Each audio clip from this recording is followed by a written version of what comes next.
ja sam osoba koja bi voljela da imam puno dece.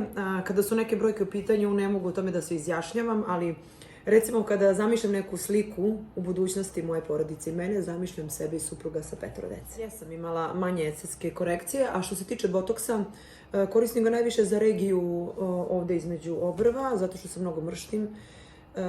I mislim da je to sasvim ok kada koristite sve u nekim malim dozama. Smatram da svaka žena koja smatra da ima neke nedostatke, to treba da popravi, ali sam svakako za to da to bude umereno, normalno, prirodno lepo, koliko može da izgleda prirodno lepo.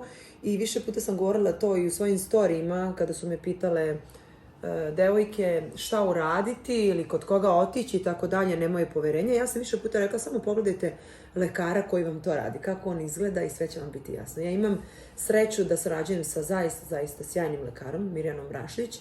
Sa njom već dugi niz godina sarađujem i ona je zaista umerena u svemu tome. Izgleda prelepo i fenomenalno. Ja se ničega ne plašim onda. Ja u životu ne znam šta je depresija.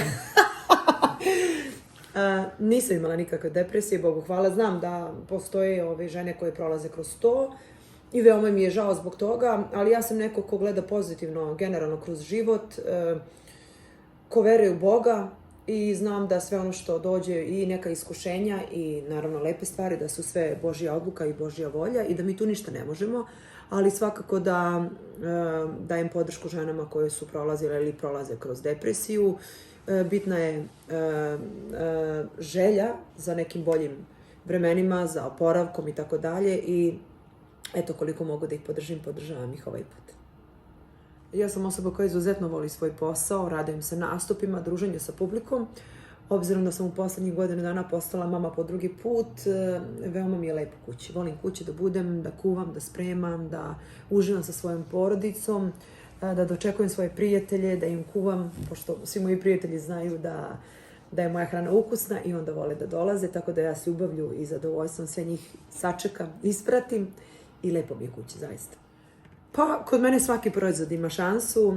Ja sam uvek za preporuku nečega što je dobro i kvalitetno. Ukoliko me moj šminker našminka sjajno i nešto mi se dopadne, ja ga pitam šta je to, gde je kupio. Koristim u principu sve što je dobro, što može lepo da izgleda na mom licu i smatram da svim brendovima, da li su to manji ili veći, treba dati šanse. Ovu godinu ću pamtiti po skakanju po trambolini. Pa svakako po rođenju mog drugog sina, Jovana. I po tim nekim, da kažem, lepim trenucima koji su se desili na početku godine i nikada nisam gledala na ružne stvari, ne vezano za ovu godinu i ovo sve što nas se zadesilo, nego generalno u životu. I smatram da rečenica koju ja više puta izgovaram i koja je bukvalno koja me prati kroz život jeste da zaista ono što je rekao naš otac tada i kakvi su ti misli, takav ti je život. I ako se bavimo negativnim mislima, tako ćemo i da živimo. Ukoliko smo pozitivni sa osmehom i delimo te neke radosti svakodnevne sa ljudima koje srećemo, život će biti lepo. Pa, Veljko i ja smo bili pozitivni na koronu i to je bio neki blaži oblik. On čak nije ni znao da je pozitivan, nego sam ja izgubila čulo mirisa i nakon toga sam se testirala i po savjetu lekara predložio je da se svi testiramo. Tako da smo i saznali da je Veljko pozitivan, iako nije imao nijedan simptom, ali kažem, to je bilo nešto blaže. Svakako da smo 2 nedelje bili kući, da smo pili dosta vitamina koje smo nastavili da pijemo i nakon korone. Testirali se, bili negativni, imamo i antitela i to je to. Eto, ako neko već mora da prođe kroz taj, da kažem, proces virusa, onda želim svima da to bude veoma blago, kao što je to bilo i kod nas. Nisam razmišljala o tome. Dovoljno sam aktuelna na Instagramu gdje imam zaista mnogo pratilaca. Dovoljno sam aktuelna i na YouTube kanalu, tako da mislim da neću. Pa nisam o tome nešto razmišljala. Svakako da je Severina neko ko je velika zvezda i ko ima sjajne pesme, dugu karijeru, dugi niz godina. Sa druge strane i mama kao ja, tako da mislim da bi te 2 energije zaista bile sjajne. Mislim da nisam stroga mama, ali svakako da se trudim da na jedan fin način svom detetu objasnim šta je dobro, a šta ne za njega i šta treba da radi, a šta ne. To je veoma važno. Ja nisam osoba koja smatra da treba na neki grublji način pričati sa decom.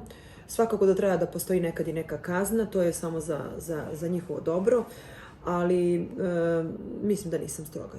Veljko je tu nekako strožiji i on je tata, drugačije nekako Jakov kao dečak reaguje na njega, ali svakako da sam ja tu kad treba da se mazi i da prosto dobre smo te nekako uloge podelili. Dopunjavamo se Veljko i ja kao roditelji vaspitavanju deteta i to je veoma važno. Naravno da ne. Već sam u nekoliko pitanju nazad rekla da sve što dolazi i što dobijamo dolazi od Boga i da ta iskušenja koje čovjek dobije, ukoliko zna da ih prepozna, blago njemu, ukoliko ne zna da ih prepozna, teško njemu. Zato što smatram kao hrišćanka da prosto neke stvari moramo promeniti, moramo se više obratiti na pravu adresu, a to je molitva, pričest, ispovest.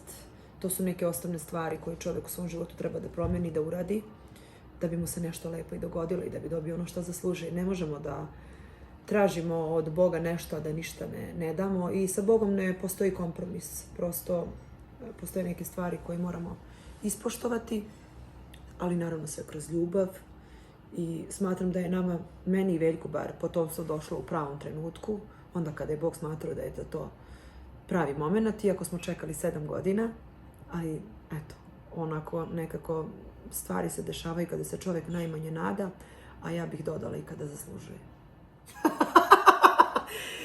Bateriju može, vakcinu i ne mora, plašim je se. Iako ima dosta ovakvih poruka, a ne pitanja, potrudila sam se bar nešto da izaberem. Hvala vam puno na podršci i na ljubavi koju mi svakodnevno pružate i pišete na Instagramu, u DM.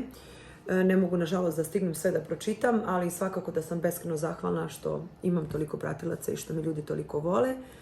Hvala vam i živi, zdravi bili i vi i vaša porodica.